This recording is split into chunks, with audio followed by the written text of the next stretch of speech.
घटस्फोट घ्यायला गेले सही करण्यापूर्वीच असं घडलं की ते दोघे पुन्हा पडले एकमेकांच्या प्रेमात.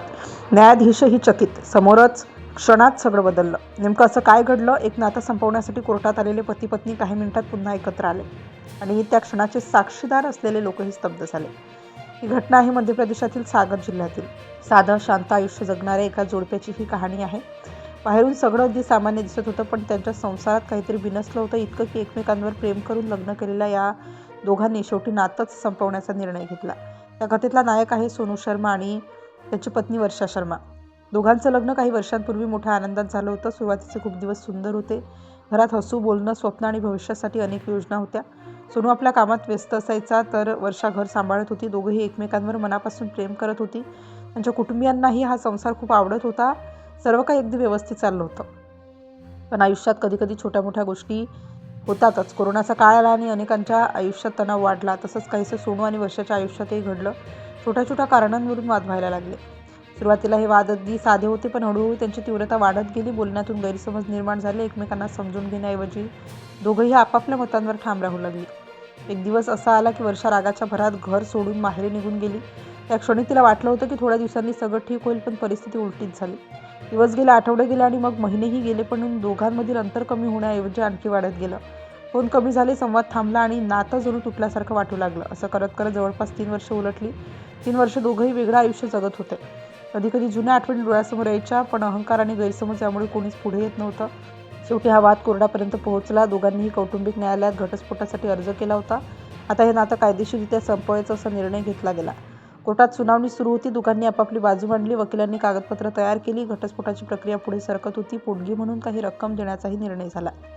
न्यायालयात येताना दोघांच्या चेहऱ्यावर वेगवेगळ्या भावना दिसत होत्या. वर्षानुवर्षे एकत्र राहिलेल्या नात्याचा शेवट जवळ येत होता, पण त्या क्षणी दोघेही शांत होते.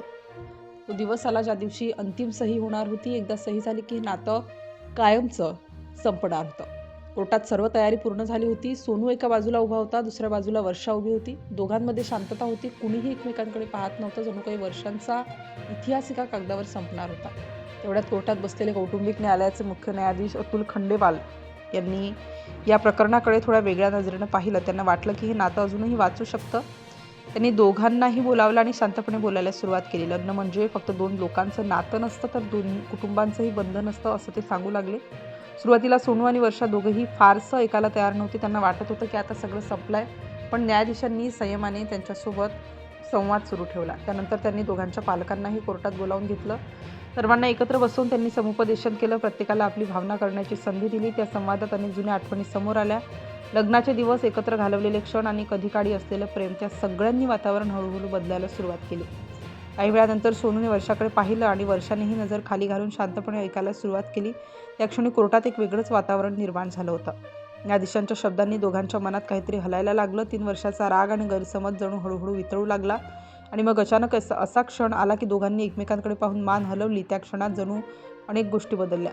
कोर्टात उपस्थित असलेले वकील, कर्मचारी आणि इतर लोकही हे सगळं शांतपणे पाहत होते, कारण काही वेळापूर्वी जिथे घटस्फोटाची सही होणार होती, तिथे आता काहीतरी वेगळंच घडत होतं. थोड्याच वेळात सोनू आणि वर्षा यांनी एक निर्णय घेतला. त्यांनी घटस्फोट घेण्याचा विचार पूर्णपणे सोडून दिला. कोर्टाच्या आवारातच त्यांनी एकमेकांना पुष्पहार घातले आणि पुन्हा एकत्र राहण्याचा निर्णय जाहीर केला. तिथे उपस्थित असलेले सर्व लोक हे क्षण पाहून भाविक झाले.